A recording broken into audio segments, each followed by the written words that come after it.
Obrigado a presença de todos. Sou Rodrigo Cândido, diretor financeiro da Floresta.org, que organiza e gere todas essas organizações, essas instituições.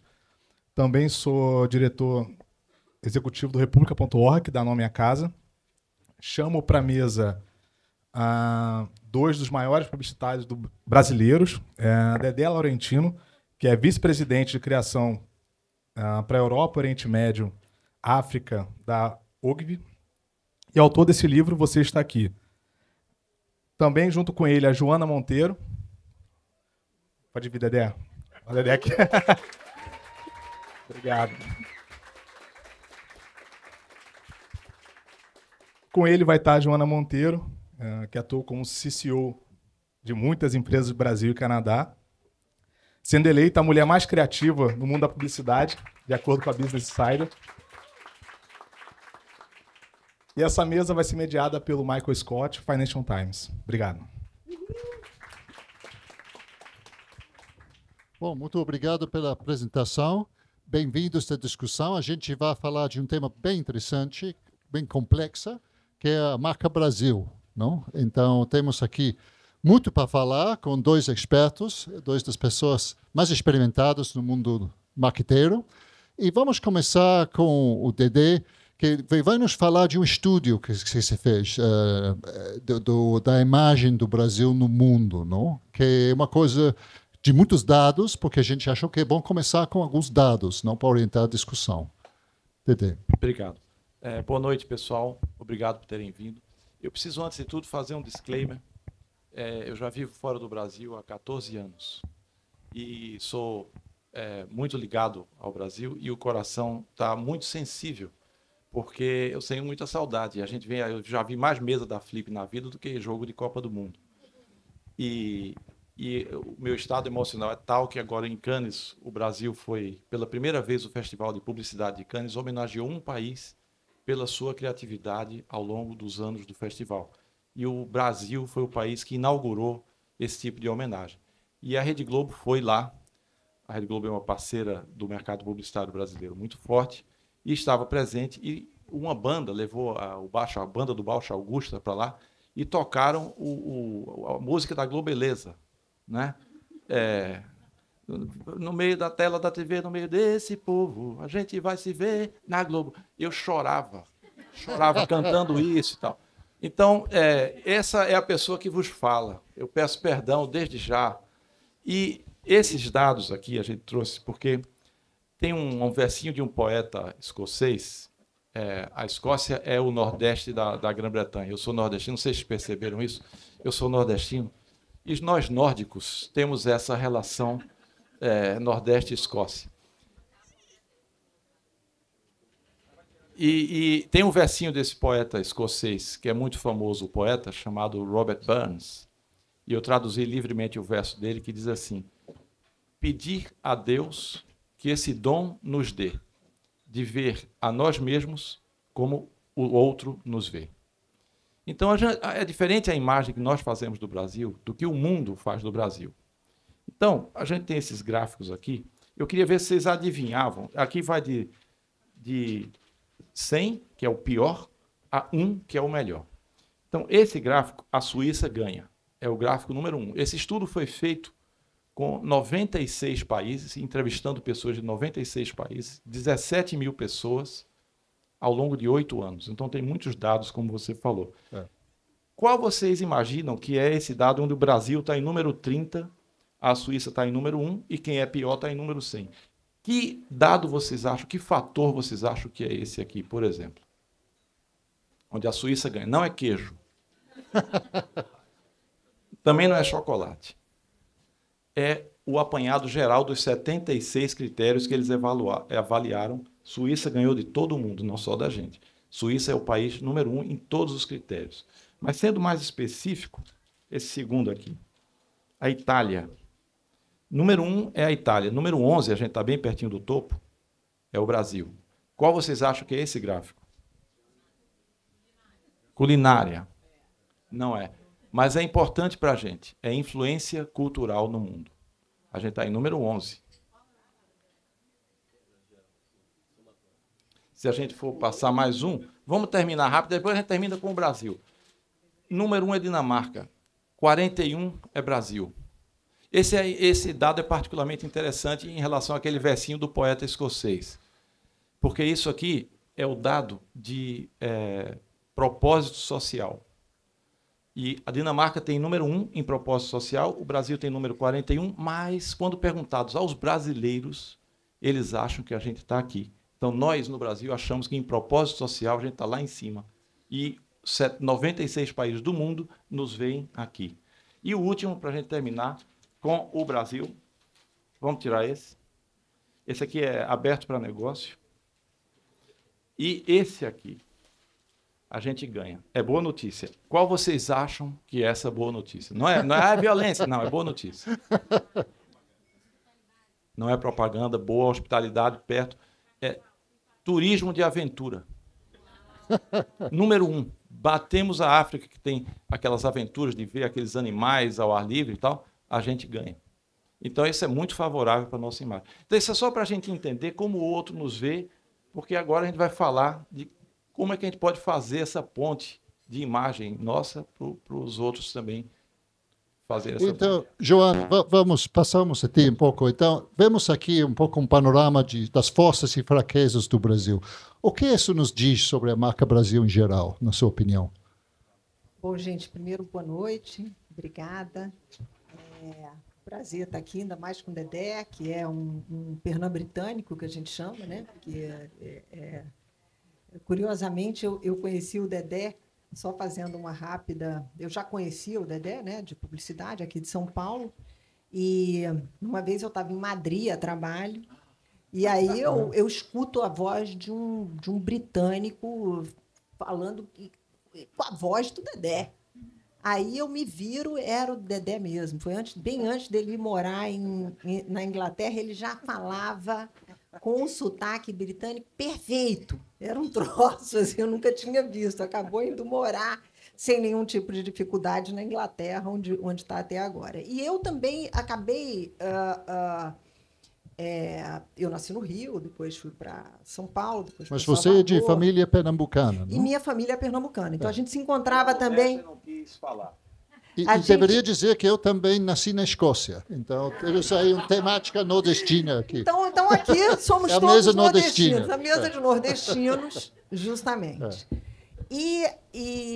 Inclusive, quando a gente fala da marca Brasil, é curioso, porque o Brasil são muitos, né? Então, é até difícil. A gente teve essa discussão aqui, né?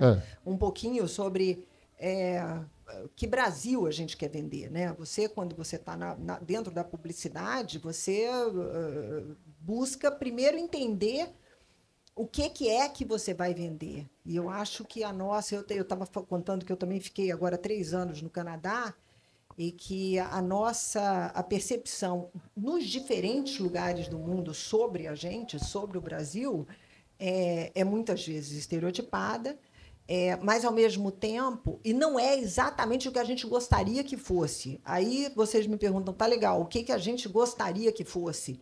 Também não sabemos. Então, nem esta definição sobre o que a gente é, ou pelo menos o que a gente quer ser, como a gente quer ser visto lá fora, né? Tem uma coisa curiosa na publicidade, que é assim, se você não disser como a sua marca quer ser vista, ela vai ser vista como escolherem. Então, é muito importante falar, é muito importante construir esta marca, né? Quais são suas crenças, enfim. E eu acho que o Brasil hoje enfrenta esse dilema, né? Que é assim, como é que o Brasil quer ser visto lá fora? E a sensação que a gente tem é que, enquanto a gente não definir isso de uma forma muito clara, é muito difícil você encontrar uma solução.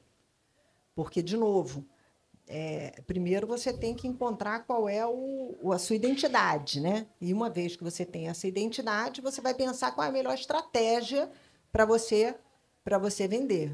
E vamos entrar na identidade um pouco mais na frente, mas também deveríamos fazer um parênteses, dizer que a imagem do Brasil fora tem mudado dramaticamente nas últimas 2 semanas, pelo menos nos Estados Unidos, não? Onde, para alguns, pelo menos, o Brasil virou praticamente estado foragido, não? Então, que uma coisa sem precedente, muito esquisito, não? Que mudou totalmente a narrativa. Por que isso? Como aconteceu isso? Bom, como aconteceu, a gente sabe. Mas a gente estava conversando antes. Esses dados e essas nuances de imagem, diferenças de imagem por eventos pontuais e específicos, têm efeito imediato na percepção, muda o modo como as pessoas percebem, mas como a construção de qualquer outra marca, ao longo prazo, daqui a 10 anos, daqui a 5 anos, terá esse incidente dessas semanas que talvez tenham repercussão pelos próximos 3 anos, mas daqui a 5 anos, na imagem, não na realidade concreta, mas na imagem que se faz do país fora dele, terá tido alguma influência? É difícil dizer, eu acho que talvez não. Por quê? Porque a imagem está sempre muito atrasada em relação à realidade. Então, isso com qualquer empresa. Se uma empresa vai indo muito bem, recorde de venda, ou um escritor lançou um livro muito bom, 2 livros muito bons, 3 livros muito bons, de repente as pessoas acham que aquele cara começou ali. Puxa, esse cara é muito bom. Ele escreveu esses 3 livros que ninguém sabia. Bom, ele fez aquilo durante 15 anos. Você só está percebendo agora. A mesma coisa com a história de uma marca e a mesma coisa com a história de um país.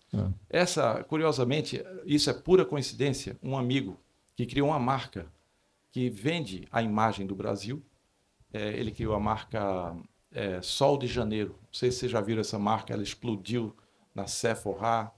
E o Suanes, ele é um designer, criou essa marca com uma pessoa que viveu durante muito tempo em Paraty, que é o Simon Clift, e eles criaram essa marca juntos.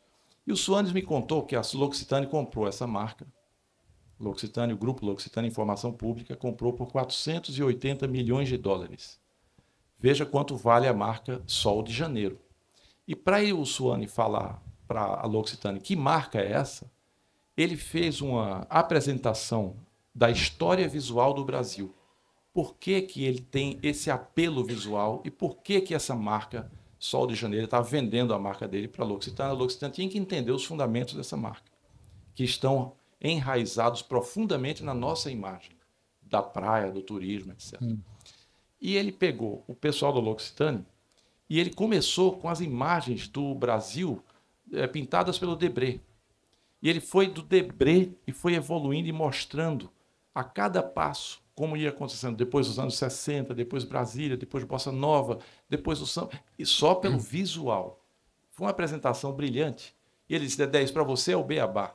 Mas para um estrangeiro, ele entendeu de onde vem essa atração que vale ou não vale 480 milhões de dólares. Essa era a conversa.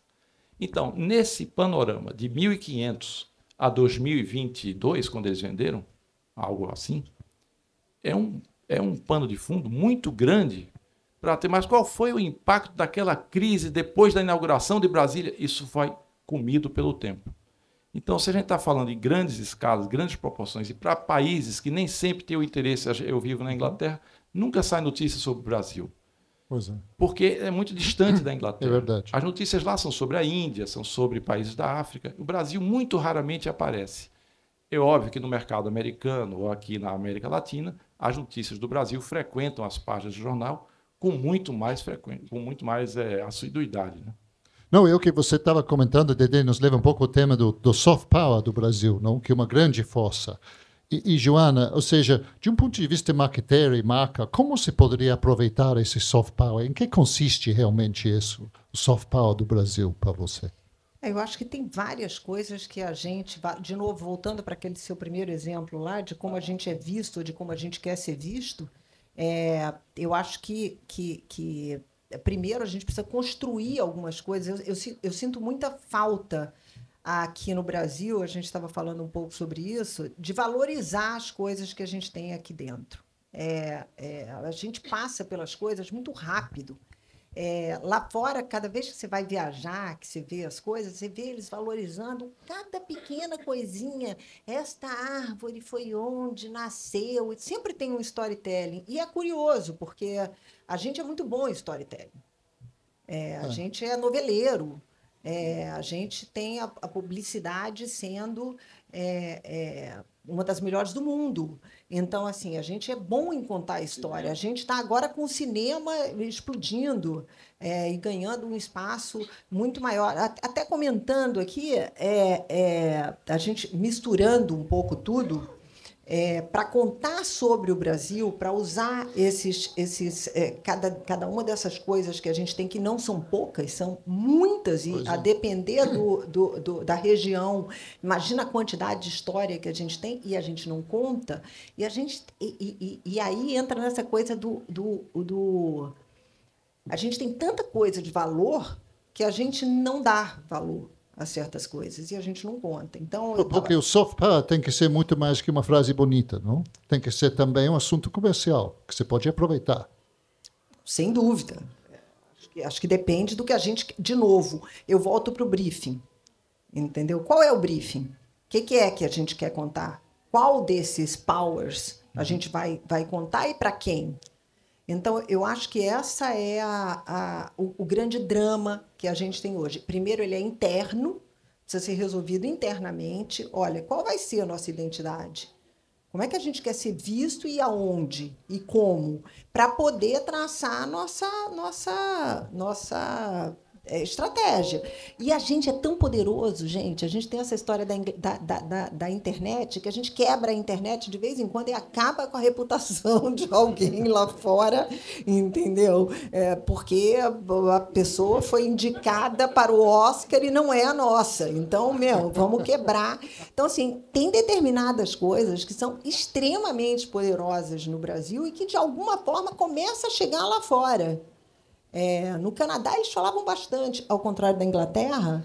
No Canadá, se fala bastante. Eles sempre sabem o que estava acontecendo. E o Bolsonaro, na época que ganhou, primeira vez que ganhou aqui, todo mundo sabia que era um maluco, como é que vocês deixaram um cara desse entrar. Foi antes de depois eles quebrarem a cara, porque eles entenderam como é que entra quando entrou o Trump e eles não tinham mais controle sobre isso. Então, assim, eu acho que, respondendo sua pergunta, tem que descobrir como usar e aonde, mas, para isso, a gente precisa se organizar. Eu acho que sem um planejamento de o que a gente quer dizer e aonde a gente quer atuar, e isso na publicidade também, né? Sem um bom briefing, sem uma boa pergunta, como é que você vai ter uma boa resposta? É interessante porque justamente isso, a Joana estava falando antes na nossa conversa ali, que quando a gente vai cuidar da imagem de uma marca, e muitas marcas precisam comunicar de vez em quando qual é a sua essência, a primeira coisa que se faz, porque essas marcas não são entidades vivas, elas são produto do que as pessoas que as manejam vão decidir. 5 executivos, 6 executivos. Se for empresa grande, vão ter que envolver mais gente. O que é que eles fazem? Primeira coisa é quem nós somos. Muitas vezes são processos... Ou seja, a história da origem da marca. A história da origem da marca, quem comprou a marca, como ela nasceu, quais eram os principais propósitos naquela época, mudaram, são os mesmos, esse tipo de coisa. São processos que levam meses e muita discussão para que haja um consenso. Mas isso é de uma forma condensada, porque é uma marca que precisa envolver, digamos que seja um processo gigante, vai envolver 50 pessoas. O Brasil tem 290 milhões de habitantes que possuem o Brasil. Nós fazemos esse país assim como fazemos a língua portuguesa. Nós é que falamos certo o português gostoso do Brasil. Então, a gente tem que... É um processo que vai se dar de uma maneira muito mais natural e orgânica do que coordenada, mas é absolutamente necessário, tão necessário quanto aquele de uma empresa que vai fazer. Porque a história da marca Brasil é especialmente complexa, não? E é uma história que também se está mudando. Esse a gente estava falando que a gente vive, eu acho, um ponto de inflexão, foi aí onde ensinamos uma expressão bem brasileira para o Michael, que a gente vive uma grande DR no Brasil. Aprendi algo novo hoje, exatamente, DR. E como toda DR é uma coisa tensa, necessária, que vinha sendo evitada há muito tempo, mas a gente está, como uma sociedade, debatendo essa discussão absolutamente necessária, mas que muda a nossa imagem, a nossa autoimagem, dramaticamente. E isso tem que acontecer e se solidificar para que essa imagem possa, então, ser transmitida para os outros. E tudo acontece ao mesmo tempo, é óbvio. Não vai um processo acabar para que outro comece. Tudo isso é concomitante. Mas essa DR profundamente necessária pode ter elementos coordenados. Por exemplo, as cotas nas universidades é um processo coordenado que assimila uma parte fundamental da população brasileira e dá acesso a essa parte dessa população a desfrutar e criar o Brasil. A Rede Globo, quando muda o jeito que apresenta seus telejornais e quem aparece nas novelas, as empresas de publicidade, quando põem pessoas que refletem mais aquelas que a gente vê nas ruas do Brasil, tudo isso são coisas coordenadas, é feito, não é coincidente, existe uma organização por trás, e o que a Joana fala, a gente precisa se organizar, e isso precisa ser levado à enésima potência. Educação é um processo fundamental para que isso aconteça. A educação tem que ser um objeto de desejo de toda a sociedade, não apenas de algumas partes, de toda a sociedade. É difícil isso aí, porque ao se conquistarem direitos, privilégios deixam de existir. Porque, como alguém hoje falou, o que as mulheres, o que as pessoas pretas querem não são privilégios, são direitos. E acontece que há pessoas com certos privilégios, que deixam de ser privilégios se todos têm o mesmo direito, óbvio. E esse processo é doloroso, difícil, há forças que são contrárias a isso, claro, que é aquelas que têm os privilégios, e isso vai ter sempre esse embate. A gente vive esse momento agora, foi um momento muito demorado para chegar, graças a Deus está aqui, então nos enche de um pouco de esperança. Talvez a gente não esteja vivo para ver a consolidação dessa discussão, mas ela existe e vai haver, e será maravilhoso quando acontecer, com mais rapidez. Talvez mais rápido que em outros processos, devido aos meios de comunicação hoje. Mas tudo isso para dizer que aqueles que os executivos chamam de away day, quando eles vão para um hotel para discutir a marca, a gente está nesse hotel, um hotel lindo, que é gigante, e a gente está nesse hotel discutindo essa marca. E isso vai ter uma influência direta na imagem que o mundo fará de nós muitas décadas depois. Joana, como você acha que esse processo difícil de encontrar-se com a história vai mudar a marca Brasil? Eu sou menos otimista, né? Não, eu sou um pouco menos. Assim, porque não é uma discussão muito civilizada. Exato. Eu acho que temos assim. A gente entrou nesse conflito aqui lá atrás, que era exatamente virar e falar assim, mas, cara, tem gente que não crê na coisa. Ele fala, não, mas a coisa é real. Tem a coisa que é real e a coisa que não é real. Eu falei assim, e tem o surreal, né? Que é assim, o cara não acredita no treco que existe, entendeu?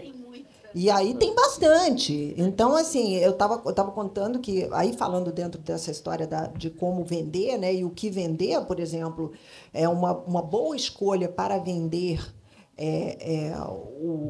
a história da ditadura, por exemplo, foi o filme. Então, assim, a Laís estava com a gente hoje contando que o Marcelo Rubens Paiva resolveu fazer o filme, o Ainda Estou Aqui, o livro, né, que deu origem ao filme, justamente porque ele se surpreendeu que tinham pessoas que falavam, mas teve isso mesmo? Então, assim, tem o real e tem o cara que simplesmente não acredita na imprensa, não acredita em coisas que são... Para a gente é assim, como assim? Então, ainda tem. Eu acho que sim, evoluímos, eu acho que tem uma coisa de maré, né? Sempre, historicamente, você vai, depois você volta um pouco, aí depois você vai de novo, aí você avança um pouquinho mais, e assim a gente vai indo. A gente viu muito isso, eu vi muito isso nessa questão da mulher também, na liderança, né? O quanto vai, que também é um avanço dentro desse momento da DR, né? Tem a DR de várias, do LGBTQIA+, dos pretos,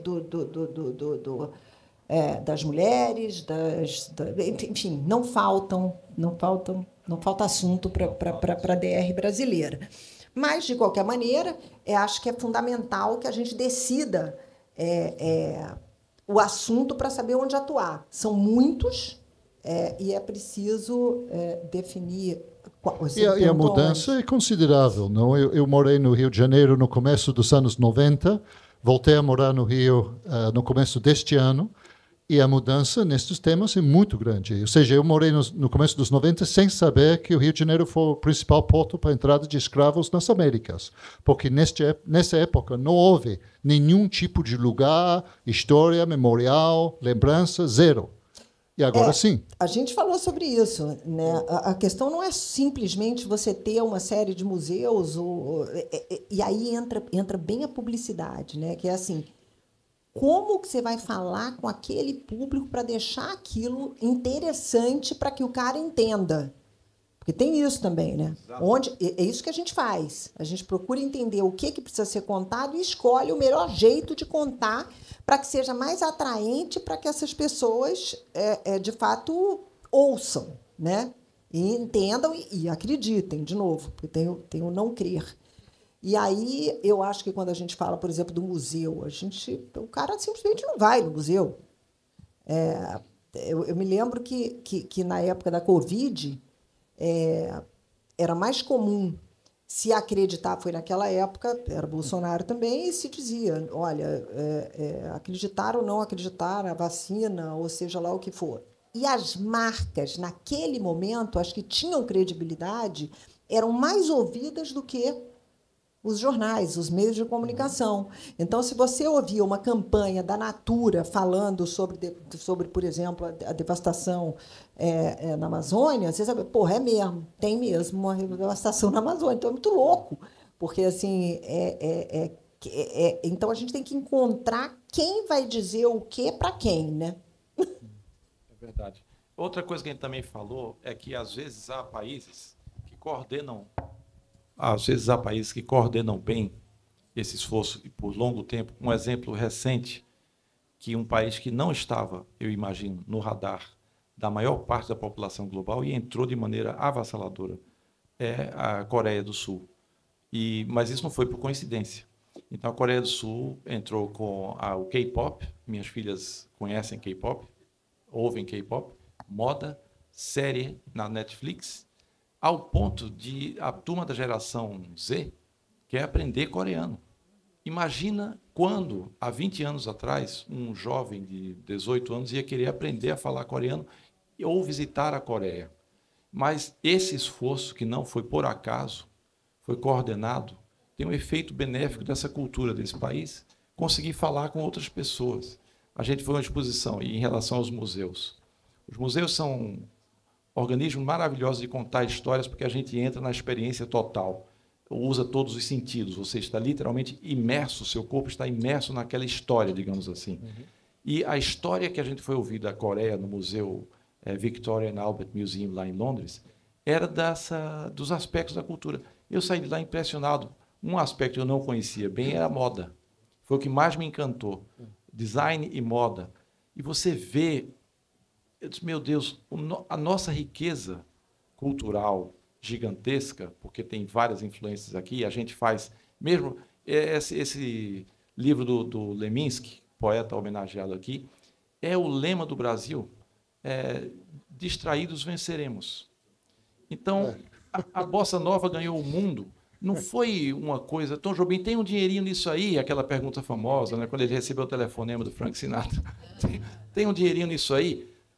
E o Zé Miguel Wisnik também já falou disso muito bem, da maneira como o Brasil trata aquele improviso e o carinho de ser o poetinha, Toquinho, Vini, o apelido, e tem essa promessa de felicidade que o Zé Miguel Wisnik fala do aspecto da nossa música. Então, distraído, o Brasil já tem vencido. Mas eu imagino que o que a Joana falava é que a gente precisa de um pouquinho mais de coordenação para que esse distraído não seja tão aleatório ou a acaso, ou apenas uma expressão da gigantesca força dessa cultura que, mesmo distraída, vence. Imagine um pouco de ordem nisso aí. E seu exemplo da Coreia do Sul é ótimo exemplo das vantagens de uma estratégia coordenada de um Estado a longo prazo. Eu morei na Ásia, morei no Japão, E uma característica das sociedades asiáticas é aquele consenso que existe dentro da sociedade, dentro do empresariado, da imprensa, do governo, sobre uma estratégia nacional, não, de longo prazo. Infelizmente, na América Latina, isso é muito complicado. Não?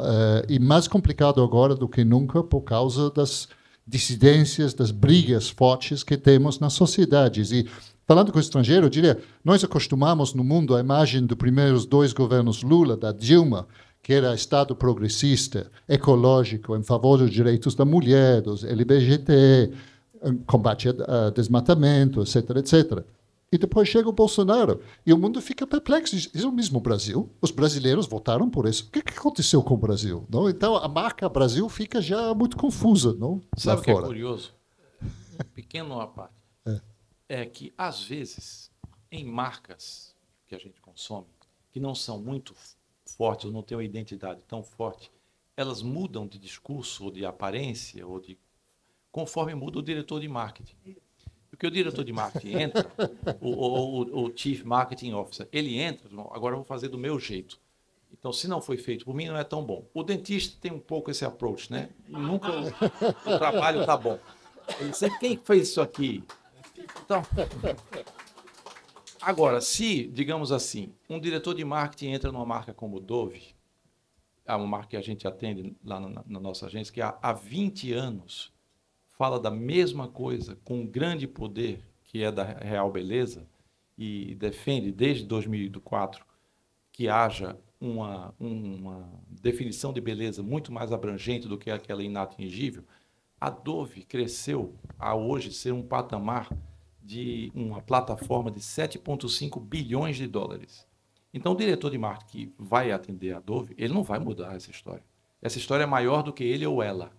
Essa história vale 7,5 bilhões de dólares. A Unilever não vai dizer, claro, mude aí, rapaz. Ele não vai fazer isso. Aliás, no Recife, rapaz é uma palavra que não tem gênero, ela é unissex. Então, vocês se acostumem com esse rapaz que eu falo para minha mulher. Rapaz, você não sabe o que aconteceu hoje. Então, quando você tem uma marca como Dove, como Nike, que tem uma identidade muito forte, ela resiste à mudança de governo, entre aspas, ou de regime, ou de gestão. E, infelizmente, o que você está dizendo, num país que seja mais maleável, como é o nosso, isso muda conforme a pessoa que está na cadeira. Isso prejudica muito esse país, muito esse país. Algumas marcas, inclusive, desapareceram quando mudaram o Bombril. Estava indo muito bem há 20 anos, tinha um livro sobre isso, e entrou um novo diretor de marketing e falou, vamos mudar tudo. E aí, fim. E também a gente vive uma época onde tem muita gente para destruir, pouquíssima gente para construir. Então, vou mudar tudo que está aí. Aí todo mundo, ótimo, vai botar o que lugar? Não sei, mas vou mudar tudo que está aí. Então, esse discurso parece interessante, porque as pessoas querem a novidade, somos todos novidadeiros.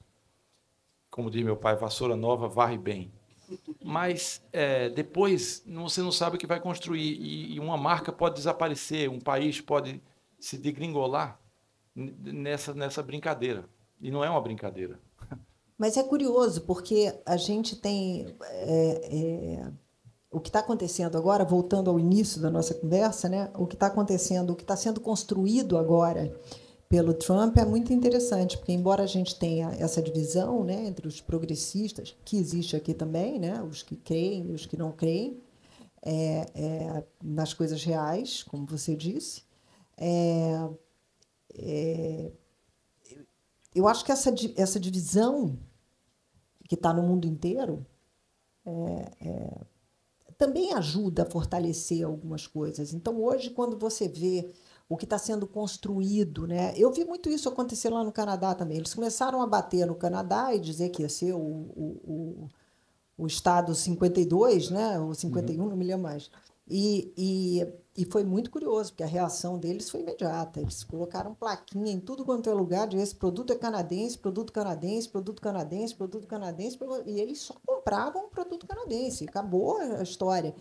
E isso está acontecendo um pouco aqui, de alguma forma, né? Assim, começou a dar um entendimento. Você veja como é interessante, como depende o jeito como você conta a história.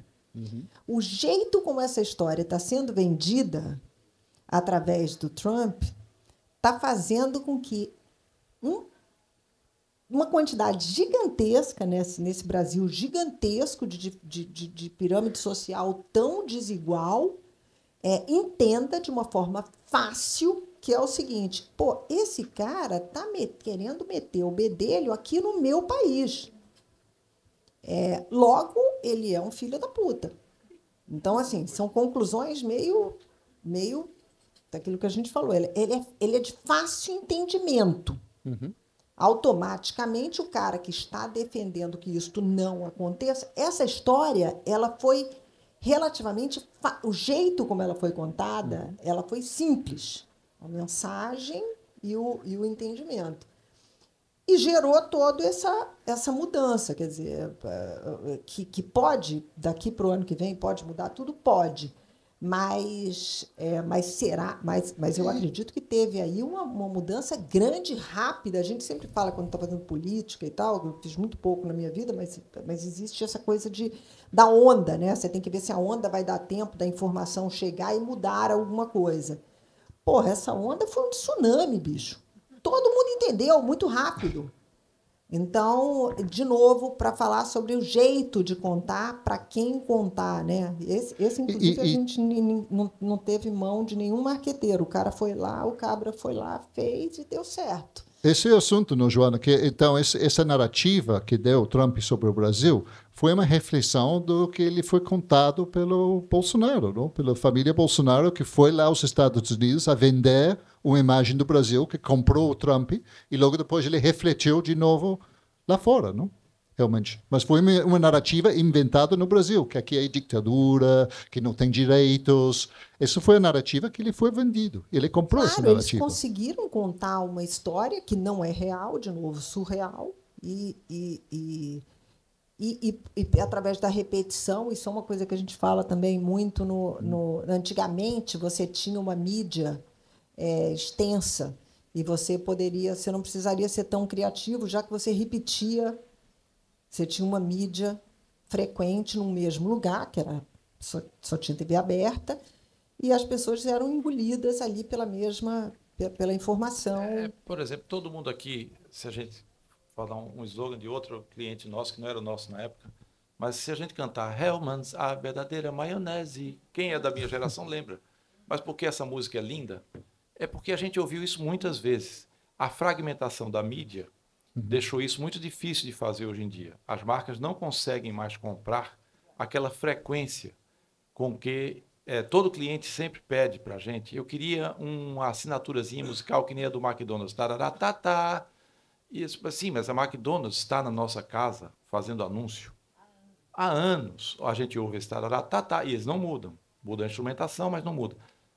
Ao passo que a marca, às vezes, desses nossos clientes, não é situação de mídia fragmentada, a pessoa vai estar em contato com aquela comunicação produzida pela marca, portanto, com essa assinatura musical, 3, 4 vezes ao ano.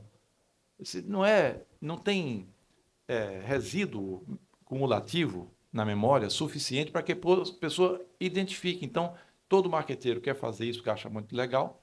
Agora, falando só desse aspecto de auditivo, que país tem canções que elogiam aquele próprio país melhor que esse?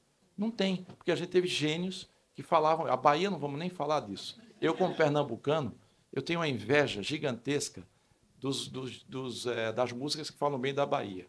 Pernambuco tem pouquíssimos. A Dorival Caymmi parou, aquela do Dora, né, do Recife, eu fico maravilhado. Paulinho da Viola, Para um Amor no Recife, mas não são os maiores hits. Então, a força, esse soft power. Cheguei, Recife, foi a saudade que me trouxe pelo braço. Isso aí não me faça chorar.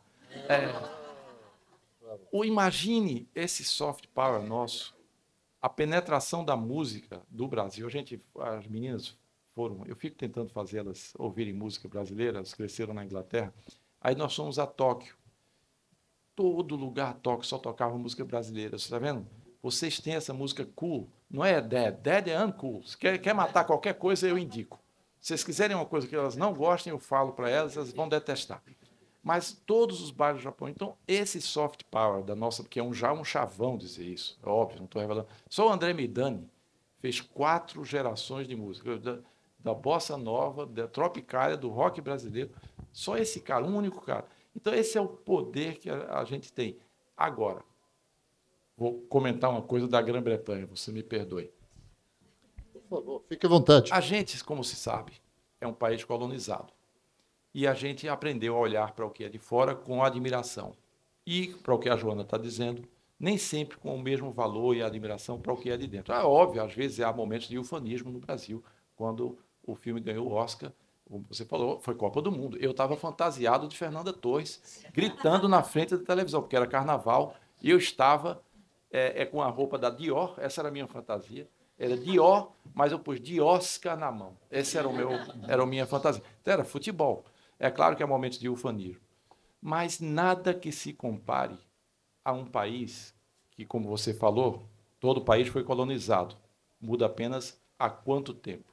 E a gente ainda é um país jovem nessa colonização que a gente sofreu. A gente ainda está buscando agora, nessa grande fase de DR, a nossa identidade, chegando muito mais perto dela do que era em 1800, por exemplo.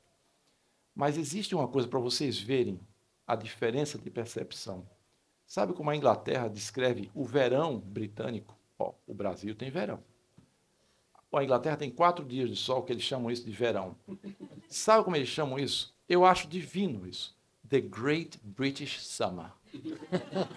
Como que pode existir The Great British Summer? Outra coisa que eu acho genial é que eles falam para mim, eles têm um preconceito lá que é muito divertido, que eles acham que homem de sunga é horrível. Que eles chamam de Speedo. Outra coisa interessante que é uma marca. E essa marca é o genérico daquela sunga. E eles tentam ridicularizar ou querer que eu acredite que um homem de Speedo é feio. Eu falo, eu defino moda praia e vocês definem como toma chá. Eu não vou ensinar você a tomar chá. Então não vem entrar na minha seara. Se for eu botar açúcar no chá, tu vai reclamar de mim. Então quando que o Brasil vai ter a autossuficiência emocional de designar the Great Brazilian Stability, por exemplo? Eu quero viver essa época, the Great Brazilian Stability, para comparar ao the Great British Summer. Oxalá, Dede. Não, e falando do verão inglês, uma coisa que descobri no Rio é que o inverno carioca se parece um pouco ao verão inglês, só que tem mais sol no Rio no inverno. Olha, mas voltando por um momento aos produtos, Joana, até que ponto ajuda a etiqueta Made in Brazil?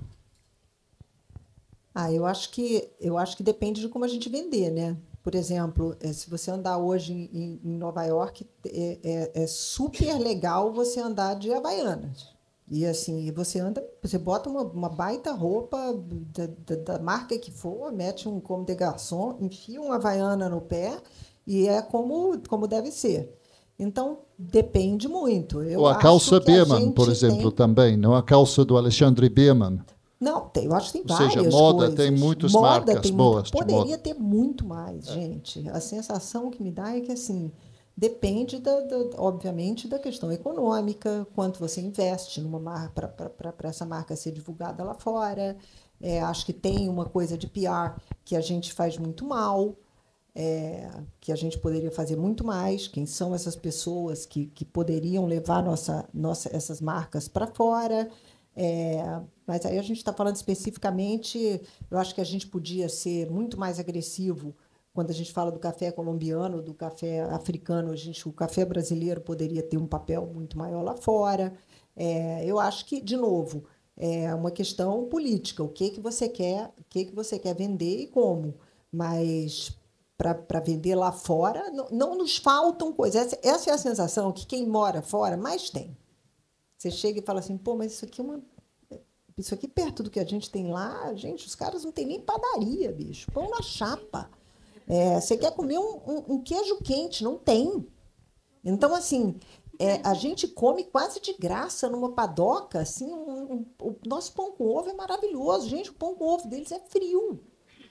Então, assim, são coisas básicas. A gente tem coisas maravilhosas. E, de novo, é a fartura e a gente não sabe explorar no jeito de vender. Então, acho que é um pouco isso, respondendo. Não, e é curioso do que você estava falando agora do café, mas, bom, tem muitos países produtores de café. Eu, como consumidor na Europa, não distingo particularmente o Brasil, mas outro produto interessante é o açaí, que se é 85% da produção da açaí do mundo vem do Brasil, mas o açaí não está associado com o Brasil. Então, aí a marca Brasil não entra no açaí. Não sei porquê, mas aí tem uma oportunidade perdida, eu acho. Não tem associação. Pois é. Agora, o que é curioso, o açaí foram 2 americanos que vieram para cá e descobriram o açaí no Rio de Janeiro e disseram isso pode ser um super produto, pensaram na questão do nome. Uma coisa curiosa, por exemplo, o kiwi. Esse nome kiwi foi uma pessoa que inventou, não é o nome da fruta. Essa fruta da Nova Zelândia tem outro nome. A pessoa queria levar, e uma mulher que levou essa fruta para os Estados Unidos. E ela não teve aceitação porque ela pôs o nome original neozelandês e os americanos não conseguiam. Eu não lembro, mas isso foi um perfil da New Yorker sobre o açaí e citava esse caso do kiwi. Qual é o nome do açaí lá? Açaí. Mas para você ver como a questão da nomenclatura influi. E quando ela tem um pássaro, que é o pássaro que chama kiwi, lá na Nova Zelândia, é um pássaro. E ela pôs o nome do pássaro na fruta. E aí a coisa decolou. O açaí, o que fez ele decolar no mundo, é que um grande médico americano que dava dicas de alimentação, categorizou o açaí como superfood.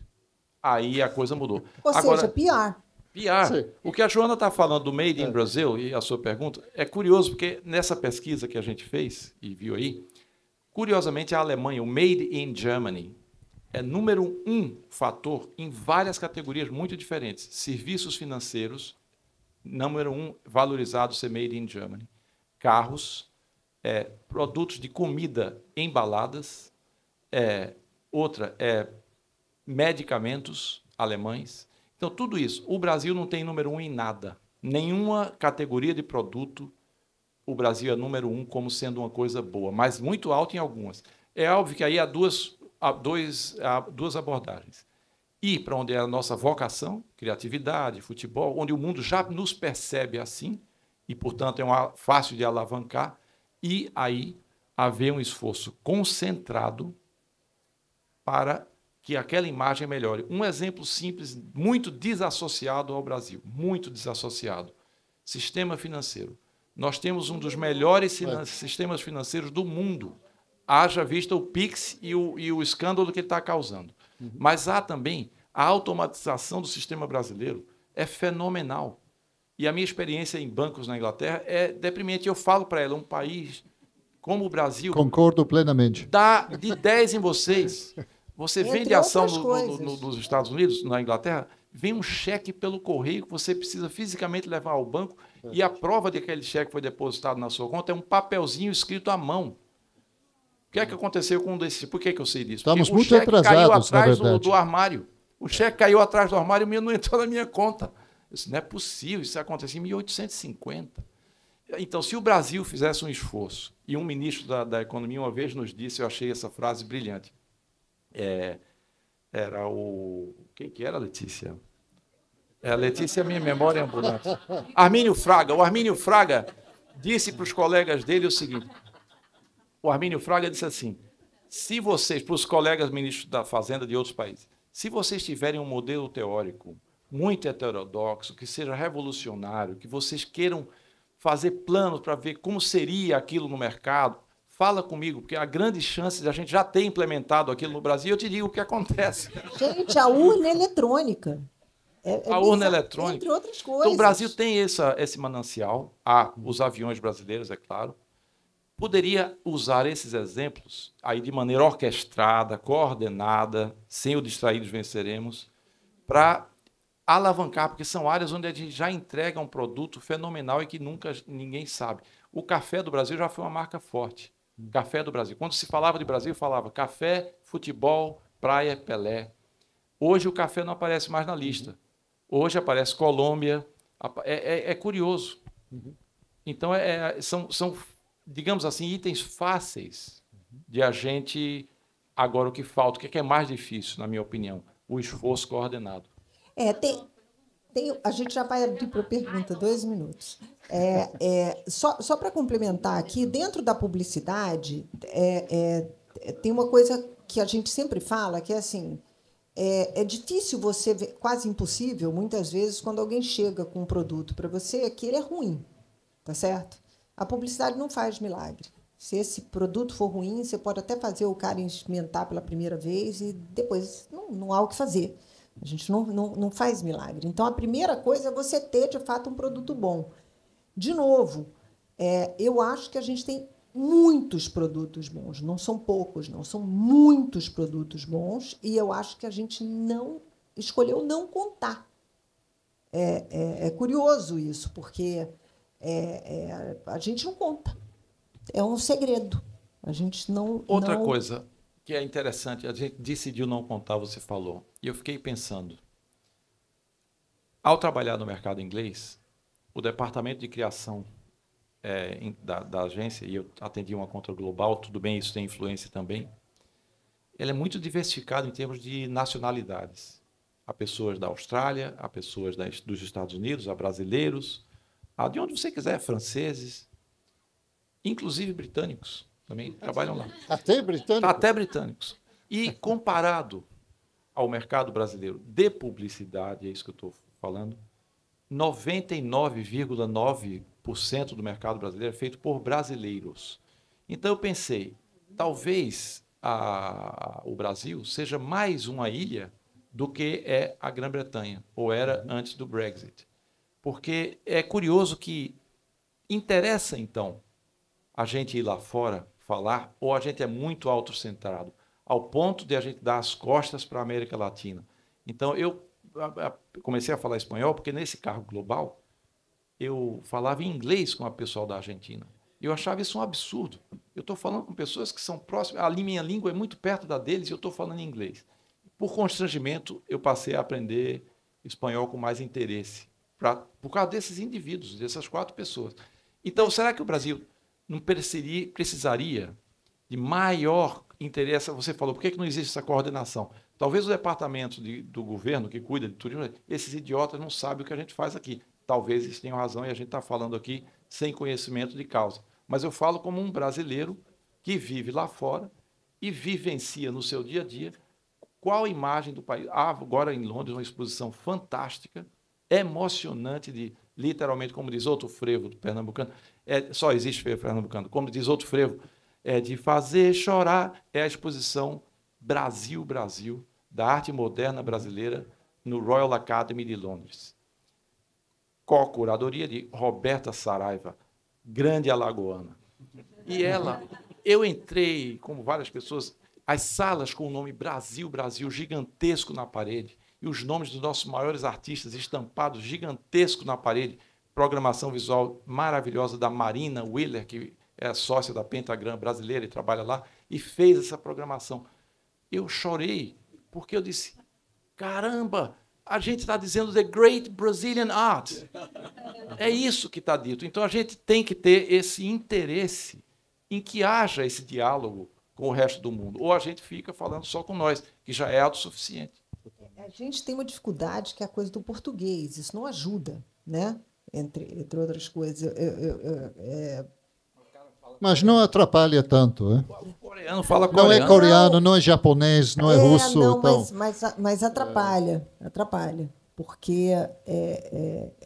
Bom, eu ouvi uma frase maravilhosa hoje que o Gregório falou sobre o Ricardo Araújo, aquele grande escritor português. Que o Gregório falou isso na primeira flip que o Ricardo veio aqui. O Gregório disse, se o Ricardo escrevesse em inglês, todo mundo no Brasil ia ler ele, porque não ia haver mais a barreira da língua.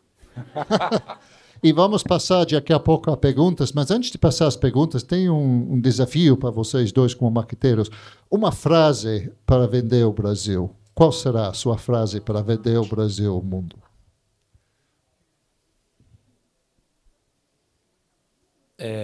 Bom, podemos aproveitar a inspiração do poeta Paulo Leminski, que é o homenageado aqui, e distraído distraídos venceremos.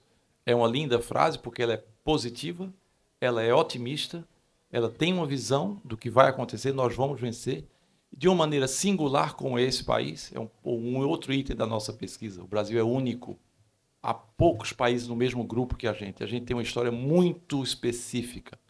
Então, distraídos é a maneira única como a gente vai atingir esse objetivo. Ou, se a gente quiser um outro slogan, em inglês, para facilitar e todo mundo entender, vamos a Paulo Leminski de novo, que assim como você, ele é um cara muito modesto. Ele, assim como Paulo Leminski, é poliglota. Quantas línguas você fala? 6. Quais são elas, por favor? Espanhol, inglês, português, alemão, francês e russo. As línguas não se parecem entre si. O cara é gênio mesmo. E o Leminski fez em inglês um outro possível slogan para o Brasil, que é Per Happiness. Isso é um maravilhoso conceito dessa incerteza brasileira, mas com a possibilidade, a promessa de felicidade da qual falava Zé Miguel Wisnik. Ele Joana, já resolveu o sua job. frase. Ele já resolveu o job, agora complicou. Eu vou voltar na nossa história de eu preciso saber qual é o briefing, cara. Não trabalhamos sem briefing. Para vender o Brasil no mundo. Não, mas uma frase que encapsula o Brasil para fortalecer a marca. Eu acho que, na verdade, eu faria um jingle.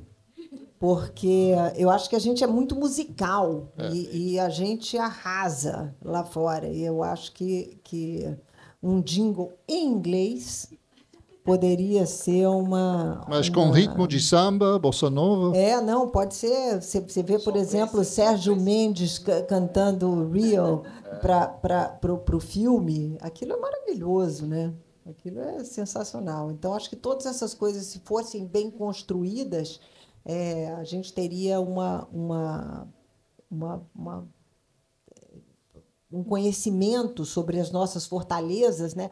E uma outra coisa que eu ia dizer, de novo, é que assim, eu acho que a gente despreza as nossas fortalezas e não conta internamente as nossas fortalezas. Todas essas coisas que a gente citou aqui, as pessoas não sabem, a grande maioria. Que o nosso... Quer dizer, você precisa ir para fora para descobrir quais são as fortalezas da padaria, do banco. O banco no Canadá também é uma tragédia, mas isso é geral. Uma série de outras coisas. Então, assim, eu acho que nem... eu acho que a gente precisa contar mais e escolher como contar. É verdade. Bom, vamos passar a perguntas, então. Guilherme. Boa noite, eu trabalho na República.org, uma instituição dedicada ao serviço público brasileiro. A minha pergunta é como fazer a imagem do serviço público brasileiro ser cada vez melhor. Eu acho que precisa contar. Eu vou te dar um exemplo, Gui. Quando você fala assim, o que aconteceu depois que o Trump demitiu os caras todos lá nos Estados Unidos, o Trump está sendo maravilhoso, gente. Vamos agradecer. Ele tem encontrado meios de contar as histórias, de trazer essa história para o Brasil tão interessante. Essa é uma delas, né? O cara conseguiu demitir um monte de gente e assim, uma das principais coisas que ele fez é que ele demitiu o pessoal do serviço de saúde quando estava tendo o surto de sarampo. Então, assim, entre outros vários exemplos. Então, de novo, eu sou de Brasília, né? Eu fiz o UNB, eu sou uma carioca pernambucana, morei em Salvador, em São Paulo, mas cresci em Brasília. Ou seja, você é de Brasília mesmo. Exatamente, é isso aí. E a percepção que as pessoas têm sobre Brasília é péssima, porque é a percepção que eles têm sobre o serviço público.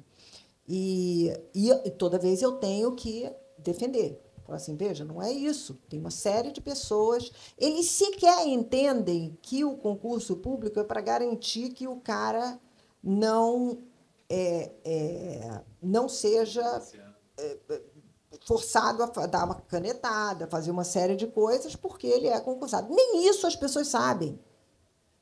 Então, tem uma desinformação, de novo, tem uma desinformação sobre o que é, quem faz, e como trabalham. Porque, para eles, serviço público é o cara que é corrupto. Basicamente é isso. Eu tenho uma sugestão. Então, a resposta é menos corrupção, integridade? Não, acho que é contar o que é feito. Isso. Contar como é feito, contar por que é feito. Essa série e outra coisa, onde eles estão, em que instituições, o que aconteceria, tem sempre essa coisa, né? O que aconteceria se a gente não tivesse pessoas nessa área, que consequências haveria? E isso é super Você mostrar importante. resultados, não? E aí tem, de fato, counterfactuals, porque já vimos na época do Bolsonaro o que aconteceu quando foi desmontada a IBAMA e o FUNAI, não? Então temos já o exemplo de o que acontece quando se desmonta o serviço público. Mas aí, nesse caso aí, para os caras que são bolsonaristas, eles falam, tá vendo? Estava gastando dinheiro para... Aí entra a questão... Mas tem um exemplo. Há muito tempo isso, o Alex Perecinoto, eu trabalhava na agência dele, e ele nos chamou a atenção para isso. Isso, para mim, foi uma revelação. Quem lembra do filme Questão de Honra, né? Que é You Can't Handle the Truth, que era o cara... E o Alex Perecinoto disse o seguinte, eu não sei se é verdade, mas a história é muito bem contada, a gente pode fazer a engenharia da história, que é o seguinte, eles precisavam melhorar a imagem do Exército, da Marinha Americana. Em vez de, disse o Alex Perecinoto para mim, em vez da Marinha ir aos redatores da Madison Avenue fazer uma campanha publicitária, eles foram aos redatores de Malibu fazer um filme. E aquele filme que o mundo inteiro, porque a campanha publicitária você teria que veicular só nos Estados Unidos. Quem é que vai ver um filme sobre a Marinha Americana para se alistar e não é de lá? Esse filme foi global, todos nós conhecemos esse filme, nós pagamos para ver esse comercial. O comercial era longo, 2 horas, com os melhores atores. Eles ganharam dinheiro para fazer aquele comercial, porque a Marinha investiu, reaviu todo o dinheiro. Hoje isso já se sabe, de branded entertainment. Na época, foi uma revelação para mim, disse, caramba. E minha experiência pessoal, eu fui numa agência que eu trabalhava, precisei ir a Brasília para conversar com pessoas do dia a dia do MEC que precisavam anunciar um programa para a educação de mulheres na zona rural do Nordeste. Problema, como as aulas eram muito cedo ou muito tarde, porque era depois do trabalho, havia muitos casos de criminalidade que essas mulheres eram assaltadas, violentadas e tal, e esse era o grande impedimento. Então, eles tinham uma solução para isso e a gente tinha que comunicar. Mas o que me impressionou foi a paixão dessas funcionárias do MEC, anônimas, que estão lá, qualquer governo, e eu pensei, o que move essas mulheres? Porque elas têm muito mais, essas do MEC, porque elas têm muito mais frustração do dia a dia desses governos da verba que some, etc. E a paixão, elas sabiam esses dados de cor. Eu fiquei impressionado, porque eu não imaginava que houvesse tamanho comprometimento e paixão e conhecimento dos problemas como aquelas pessoas exibiram ali. Se fizesse o filme sobre uma dessas mulheres, como houve o Central do Brasil, que todo mundo entendeu, então, se fizesse um filme sobre o que o Serviço Público Brasileiro presta de serviço e ninguém sabe, mudava a imagem, porque a emoção é que é a história. Aqui está o nosso cérebro. Isso aqui é outra coisa. Esse aqui justifica as verdadeiras razões desse. Você pode fazer um The Office, você pode fazer uma série sobre o serviço público e como é que ele se comporta e quem são essas pessoas. De novo, é como contar a história. A história não está sendo contada sobre muitos aspectos. Esse é só um deles, né? que é o serviço público que o Gui perguntou. Mas, assim, tem que escolher, de novo, o melhor jeito de contar. O melhor jeito de contar hoje ele é diferente do jeito que a gente contava antigamente. Isso mudou. Então, a gente precisa... a gente fala do entretenimento porque, realmente, nunca foi tão importante entreter. E as formas de entreter mudaram. Então, a gente falou sobre isso, né? Ninguém mais quer ser interrompido, isso não existe mais. Você tem que fazer isso. Você tem que consumir o cinema pagando, achando que que você está vendo um filme e, na verdade, você tem ali uma propaganda política, né? A propaganda. Coisa ineficiente é dizer assim, jovem, ao completar 18 anos, aliste-se. Por que a pessoa... eu saio correndo para o outro lado. E os meus clientes, às vezes, diziam assim, põe aí no final do comercial, abra já a sua conta. Eu disse, cara, me apresente um cliente do seu banco que abriu a conta porque ele ouviu o comercial dizer, abra já a sua conta, ou compre já o seu. Compre já o seu! Tem aquele personagem maravilhoso do André Dyer, que é o homem que acreditava em propaganda. Esse personagem é maravilhoso. Então, tem um quadrinho que é ele com a mulher no supermercado, com a latinha na mão, ele fala, olha, querida, este molho de tomate foi feito para a nossa família. Genial. Isso é óbvio. Por que a gente está rindo? Porque não funciona isso. Truman Show, né? Total. Mais perguntas? Temos mais perguntas aí no público? Sim, por favor.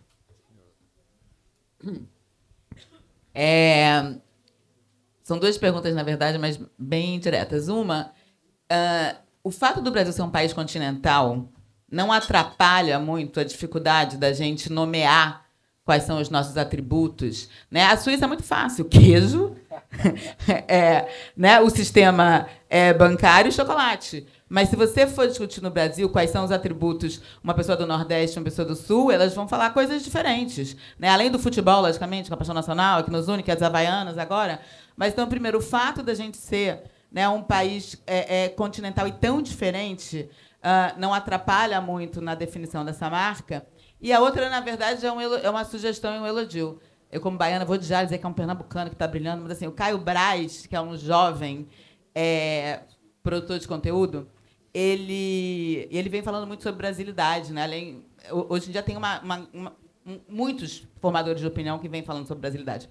Mas o Caio soltou hoje, e era engraçado que vocês estavam aqui, falando de um Brasil core, mas um Brasil core diferente, assim, como os gringos que estão vindo morar no Brasil estão fazendo conteúdos maravilhosos que a gente devia entender como que eles veem a gente. Então, eu recomendo. O Caio tem uma newsletter que chama Pronto, o jornal, mas é ele, e ele está colocando ali. Mas, assim, será que... E aí você falou sobre isso. Será que a gente não tem que ouvir, diante dessa cacofonia que a gente tem, porque são muitos Brasis dentro do Brasil? Então, será que a gente não tem que ouvir o gringo? E é divertidíssimo. Eu recomendo que vocês ouçam esse conteúdo, porque é muito bom como gringo que está aqui, né? E aí ele usa um dado, como tem mais gente morando no Brasil e tal, e como eles estão produzindo um conteúdo que a gente não consegue produzir sobre o que a gente faz de bom. Então, como você vence esse problema do tamanho do Brasil? Primeiro, claro que ele tem uma visão muito mais positiva. Ele está lá fora. Ele está lá fora. Eu quando estava no Canadá, a gente está lá fora, a gente olha e fala assim, cara, pelo amor de Deus, eu preciso voltar. Aliás, eu não sei como é que você está lá até agora. Letícia já está desesperada. Então, assim,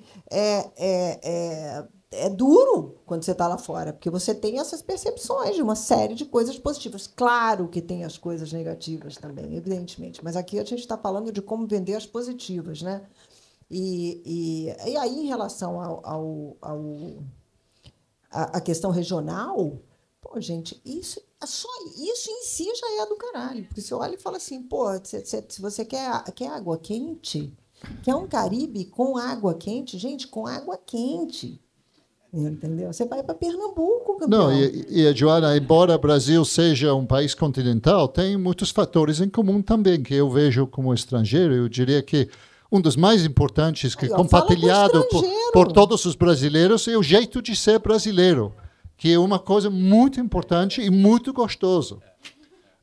O charme brasileiro, o fator do brasileiro ser muito aberto, muito simpático, muito criativo. Isso é compartilhado pelo país inteiro, exatamente, na minha opinião. E tem uma frase, quando o Washington Oliveto faleceu, indiscutivelmente o maior publicitário brasileiro, houve uma dupla de brasileiros que toca a agência Wieden & Kennedy de Londres, e eles puseram no pessoal deles uma foto do Washington e a frase que melhor define o Washington e o tamanho do Washington. Dizia a frase seguinte, em inglês, ele é a razão de haver um criativo no seu departamento de criação. Porque em todas as agências do planeta tem um brasileiro. Praga tem um brasileiro. Polônia tem um brasileiro. Em qualquer país onde haja uma agência de publicidade, tem um brasileiro. Por quê? Criatividade, jeito de se relacionar muito fácil. A gente não cria muito problema, a gente tem o jogo de cintura, se adapta às dificuldades. Por que a gente se adapta às dificuldades? Você nasceu no Brasil. Você está escolado nisso. Você foi treinado no BOP da adaptabilidade. Então, você vai lá fora, é fácil, você bate escanteio e corre para cabecear, mas não é assim? Vocês têm um cara só para cabecear? Porra, cara! Então essa capacidade nossa, que a gente dá como favas contadas, por isso que o olhar do estrangeiro... Agora, respondendo a sua pergunta, o verso do poeta diz o seguinte: pedir a Deus o dom que ele nos dê, de ver a nós mesmos como o outro nos vê, porque é difícil. E o contexto desse poema, que é divertidíssimo, aliás, nesse aspecto do humor deste poema se equipara ou se conversa com o Paulo Leminski, é que o cara estava na igreja, o autor do poema que diz essa frase, estava na igreja, tem uma mulher linda na frente dele, que ele está cobiçando, mulher linda na igreja, com o véu, e ele vê, sabe o quê? Um piolho no cabelo da mulher. Tanto é que o título do poema é Há um Piolho. To a Louse é o nome do poema. To a Louse. Curiosamente, ele tem um outro poema que é para um rato. To a Mouse. Só avança uma letra, vira M. To a Mouse, que tem outra frase famosa sobre os planos, que é os planos dos homens e dos ratos vão para as cucuias toda hora. Esse verso é tão famoso que deu o livro Of Mice and Men. Então, esse poeta, toda a história para dizer, consegue captar grandes verdades nesses versinhos. E essa mulher lindíssima, e o que é que ele viu? O piolho. Então, o Brasil tem que deixar de ver o piolho e passar a ver a beleza onde o piolho se encontra. Uma última pergunta? Eu vou fazer aqui uma pergunta, uma provocação, na verdade, para a mesa, para vocês três, incluir o mediador. Quando se pensa na marca Brasil, que vocês estão falando, eu notei que é uma visão, tudo bem, olhar para o Brasil, para dentro, quem somos nós, fazer a DR, e quando vocês falam lá fora, vocês citam uma visão eurocêntrica. E eu queria entender por que isso, se faz sentido isso, se isso não é permanecer nessa postura do colonizado eternamente, se é para fazer uma prospecção, bom, para onde a gente vai, será que não tem que romper? E aí, na nossa DR interna no Brasil, será que isso não faz parte da nossa DR, da nossa imagem, da gente se conhecer, que Brasil é esse, de onde a gente veio, quem nós somos, quem que estava aqui antes de tudo, né? E por que a gente tem que agradar os ingleses, os americanos, os canadenses? Pelo amor de Deus, olhem para mim. É comercial, mas é realmente comercial? Será que é? Né? Será que a gente não tem outra forma? O Brasil, uma outra pesquisa que eu vi, por conta dessas histórias de novas crises, novos vírus e tal, que país consegue ser autossuficiente? Poucos países conseguem ser realmente autossuficientes, como o Brasil. O Brasil entra numa categoria que só tem uma das necessidades básicas que a gente não tem, porque a gente tem rio, a gente tem mar, a gente tem vento, a gente tem sol, a gente tem terra para plantar, é fértil, a gente é autossuficiente. Por que a gente tem que ficar agradando tanto a Europa velha? Qual é a outra? Tem uma, não lembro agora, mas tem uma que a gente não tem. Não sei qual é, mas tem uma que a gente não tem. Então, provocando vocês três. Eu diria que eu acho que o Brasil não tem que agradar a ninguém. Eu acho que o mundo tem que agradar o Brasil, porque o Brasil está ensinando o mundo uma maneira de viver, uma maneira de conviver, que é muito importante, de tolerância, de compartilhar culturas, de conviver em paz, de desenvolver-se de uma forma sustentável. Eu sou firmemente otimista sobre o Brasil. Meus amigos brasileiros, às vezes, tentam convencer-me de ser pessimista, compartilhar o seu pessimismo. Não compartilho. Eu sou muito mais otimista sobre o futuro do Brasil do que sobre o futuro da Europa, que eu acho que tem muito problema. E a minha previsão, para fechar, é que eu acho que no futuro vai haver emigração da Europa ao Brasil. Já tem bastante gente, por exemplo,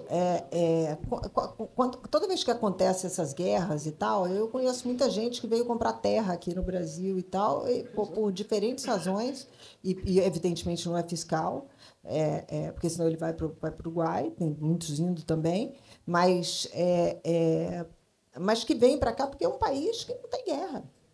Evidentemente que agora a gente acabou de conseguir... E não tinha inimigos até a semana passada. Até a semana passada. Agora tem um grande. Mas eu não acho que a gente esteja preocupado em agradar só quem vem de fora. Mas eu acho um desperdício, isso eu acho, a gente ter tudo isso e isso não ser devidamente falado e vendido lá fora para que as pessoas pudessem vir e transformar. Gente, a gente tem o potencial de ter uma atração. A gente tem tempo bom o tempo inteiro, gente. Totalmente. Só isso já é um troço incrível. A gente tem as praias mais bonitas, das mais bonitas do mundo. Então, assim, tem uma série de coisas que E aí, eu não estou falando só para fora, mas para dentro também, justamente porque você tem diferentes... você pode pegar o Nordeste que está chovendo em julho, e aí você pode ir para o Sul e inverter depois. Você tem todas as alternativas por ser gigante. Eu só acho, a gente tinha falado aqui da Coreia, que escolheu o caminho da educação para construir uma coisa, falta para a gente, de novo, um caminho sólido, uma escolha de personalidade que a gente siga com ela, independente da mudança de governo, por exemplo. Se construir essa identidade, que seja uma identidade positiva, onde o Brasil inteiro saia ganhando sempre. Eu achei sua pergunta fabulosa, mas a gente tem que achar uma maneira de atrair. E eu vou encerrar essa resposta com uma analogia. O Brasil precisa ser o café da manhã. Por que o café da manhã? Porque o café da manhã era uma refeição como qualquer outra. Tanto é que em francês é literalmente pequeno almoço, e em Portugal é o pequeno almoço. E por que o café da manhã não é, hoje em dia, um almoço onde se come carne e feijão? Porque havia uma crise de excesso de laranja no mercado americano. Como que eu faço as pessoas tomarem mais suco de laranja, comer laranja? Criou-se uma campanha para dizer, tome suco de laranja na primeira refeição do dia, que é o breakfast, que é quebrar o fastio, né? O break the fast durante a noite. Então, tome, e por isso, graças a isso, um problema de mercado, a refeição do café da manhã hoje é ovo, bacon e suco de laranja, tipicamente, né? Mas se você for à Ásia, é feijão, é carne, é peixe, como é o almoço ou o jantar. Então, a gente precisa sugerir, ao seu ponto, esse jeito diferente de ser, concordo, a alternativa ao jeito velho, como você citou, ou a Europa já cansada. O Brasil tem a sugestão do novo que já nos cabe. Nós somos um mundo novo, é um país jovem, e fazer com que as pessoas queiram tomar o suco de laranja no café da manhã. Senão, não adianta nada.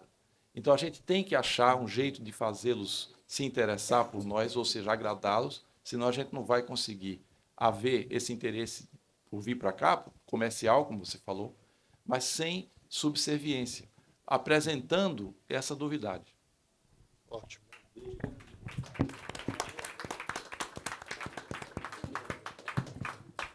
Boa noite, meu nome é Luciano, eu sou coordenador de projetos da maisprogresso.org, organização da Floresta voltada aos assuntos econômicos. Dedé, você falou uma coisa muito interessante, né? Quando a gente vê um filme americano que tem a universidade, a gente vê uma multidão de estrangeiros. E você falou que a nossa propaganda, vou dizer assim, nossa publicidade, ela é 99% de brasileiros. E aí eu vou só aqui especular, tá?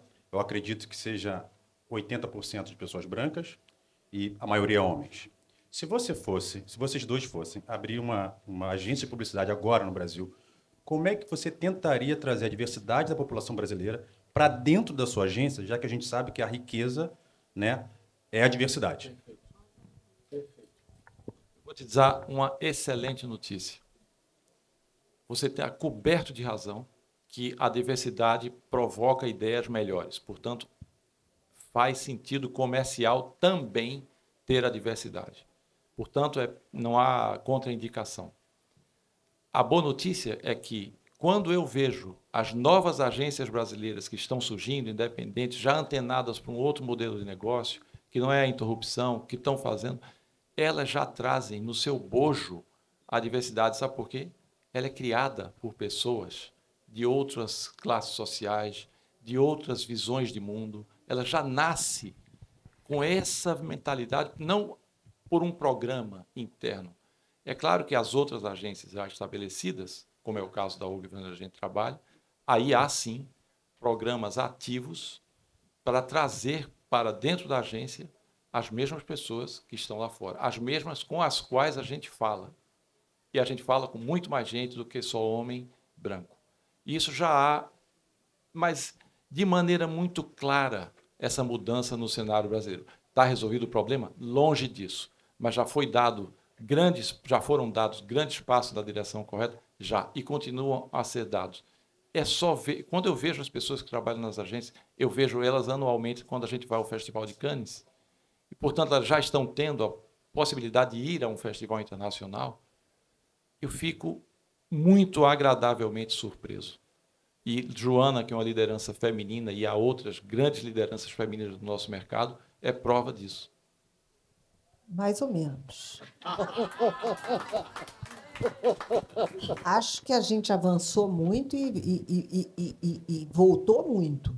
Eu acho que desses últimos anos, por exemplo, eu acho que a Rede Globo conseguiu ter um avanço de representatividade, inclusive agora nas novelas e tal, e não voltou atrás, não voltou nem um pouquinho atrás, e acho que as agências voltaram atrás em muitas dessas conquistas nos últimos 2 anos, assim, de forma quase sem dó nem piedade, assim, tipo, não estou sendo cobrado mais, principalmente depois que o Trump entra. Fala, não estou mais sendo... Porque, não se engane, toda essa mudança foi top-down. Foi top-down das grandes empresas, como a Ogilvy, que é multinacional. Então, e eu trabalhava na FCB também, top-down.